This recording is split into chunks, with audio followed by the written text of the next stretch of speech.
They were already old when the world decided they were invisible. The kind of old that moves quietly through grocery aisles and leaves no imprint on conversations. The kind of old that gets nodded past, not spoken to. In a drafty Montana rental that smelled faintly of dust and boiled tea, Martha and Raymond lived inside a silence they never complained about. Winter leaned hard against the windows, but they leaned harder into each other. He warmed his hands around a chipped mug. She folded blankets with the care of someone who understood scarcity. Their life had shrunk not suddenly, not dramatically, but inch by inch, the way dignity erodes when nobody is watching. They ate simply, spoke gently, and carried decades of shared history without bitterness. Once, there had been birthdays, filled with noise, children tracking mud across the floor, laughter echoing off walls they no longer owned. Now there was only routine, and a quiet agreement never to ask for more than they had. Neighbors whispered about them like a cautionary tale, poor, aging, forgotten. Even their children had drifted away, leaving behind unanswered calls and hollow holidays. Still, every morning, Raymond reached for Martha's hand like it was the one solid thing left in the world. And every morning, she took it. They were broke, yes. Lonely, often. But they were not finished, no matter how certain the world seemed that they were. The land came to them by accident, or maybe by instinct, the kind that never leaves men who once measured the earth for a living.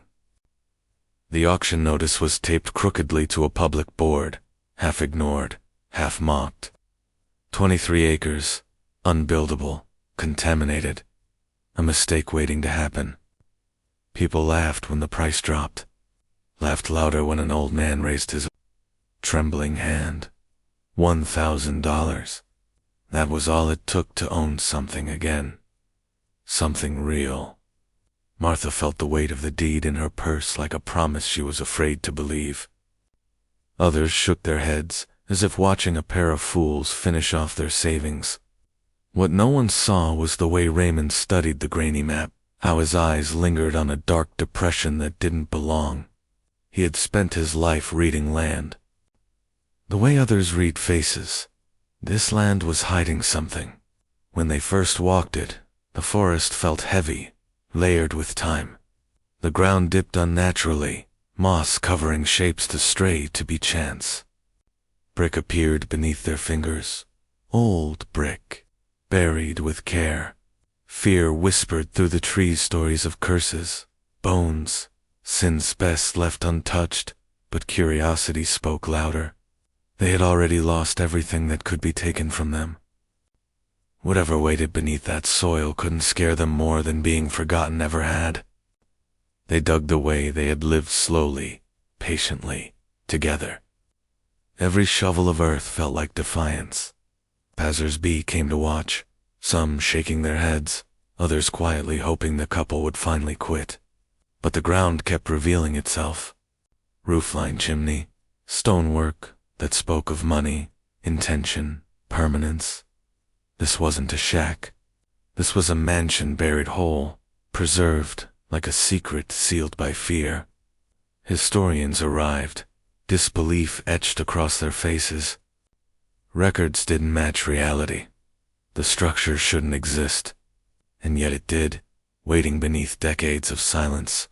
When they found the iron door, sealed and deliberate, even the experts fell quiet. It wasn't decay that held it shut.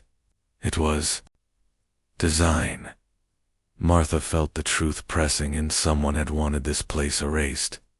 Inside, time had stopped. Covered furniture. Set tables.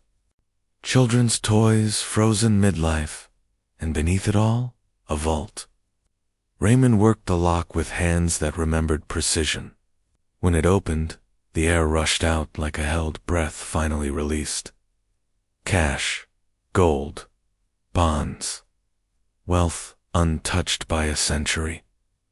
Not abandoned and hidden. The magnitude of it stunned them, but the journal stunned them more. Words written in desperation, names, betrayals, a family destroyed for telling the truth. Martha cried not for the money, but for the lives stolen and buried alongside it. They had found a fortune.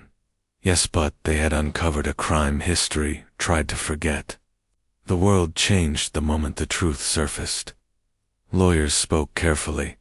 Accountants counted endlessly. The number 200 million felt unreal in Martha's mouth. Taxes claimed their share. So did headlines.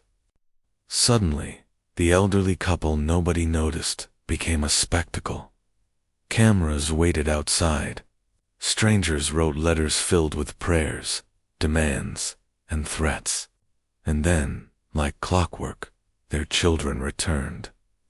The knock came with smiles practiced. In mirrors, apologies delivered too late to matter. We were worried, they said, eyes already measuring value. The house filled with voices that hadn't been there during the cold years, when medicine was rationed, when silence was constant. Their children spoke of family, of fairness, of sharing what belonged to everyone. Raymond listened quietly. Martha listened until something in her finally snapped, not loudly, not cruelly, but clean. She named the truth calmly. They hadn't been abandoned by accident. They had been discarded. And now, suddenly, they were useful again. The words landed. Heavy. Lawsuits followed. Accusations.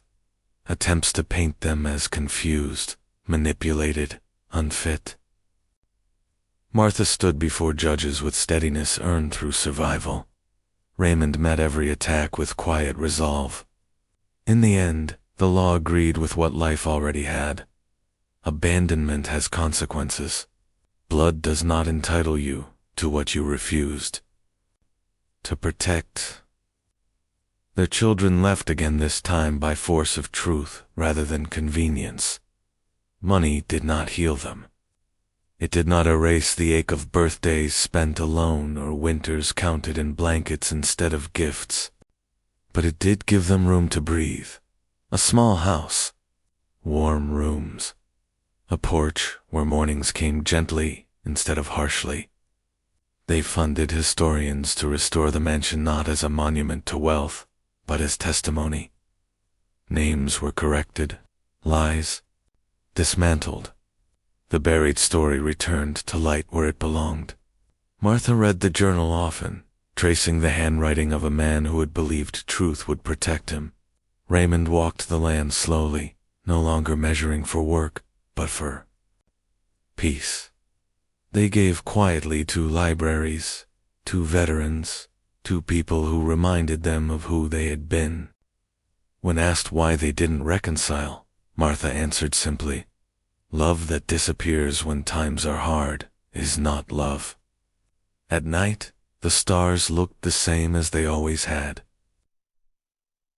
But now, they felt witnessed instead of ignored. The world hadn't changed because they were rich.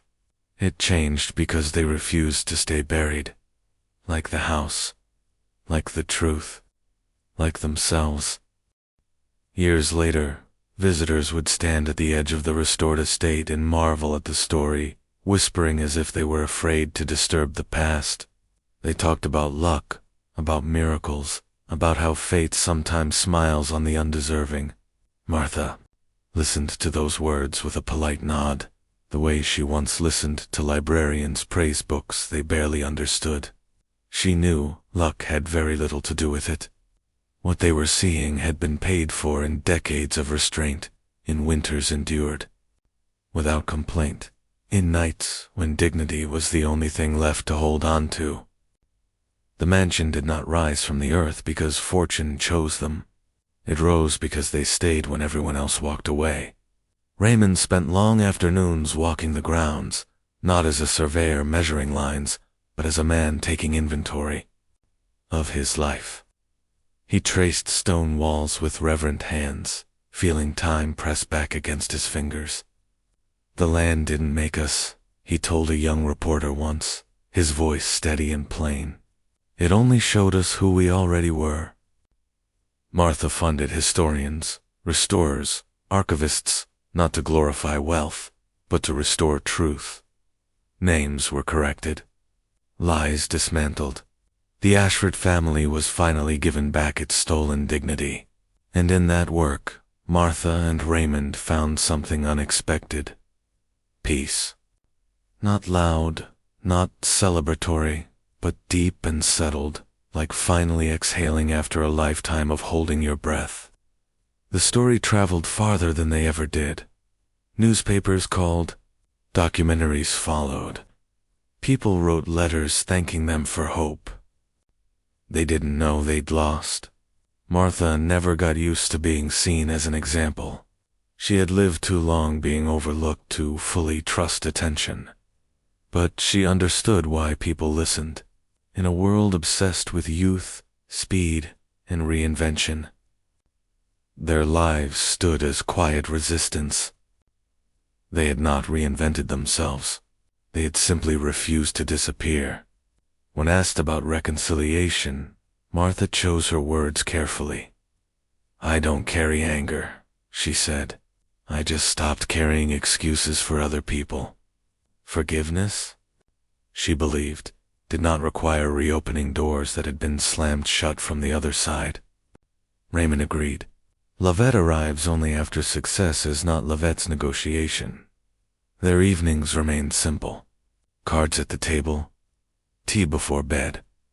The same small rituals that had carried them through poverty now grounded them in abundance. Money changed their circumstances, but it did not rewrite their values. They gave quietly, deliberately, to causes that mirrored their own lives' libraries. Veterans, the elderly who lived unseen in rented rooms. They slept better than they ever had, not because their house was larger, but because their conscience was light. They had chosen self-respect over approval, and the choice had finally set them free. What they uncovered in the end was not just a buried mansion or a stolen fortune, but a truth many people reach too late if at all. Lives do not lose value simply because they grow quieter. People are not finished because the world stops applauding them. Martha and Raymond had been dismissed as weak, irrelevant, finished. Their children believed it. Their neighbors assumed it. History nearly sealed them under the same weight that buried the Ashfords. But endurance has a way of outlasting judgment. They kept walking when it would have been easier to sit down. They kept digging when everyone told them the ground was worthless. And because of that, truth surfaced. Dignity returned. Justice, delayed but intact, finally found daylight. Martha once said, standing beneath the same stars that had watched over their hardest years, that wealth was never the reward. Being seen wasn't either, she added. Standing my ground was. The lesson is simple and unforgiving. Never measure a life by how loudly it is lived, because the quiet ones often carry the deepest strength. And if you ever feel forgotten, remember some of the most powerful stories begin after the world stops paying attention.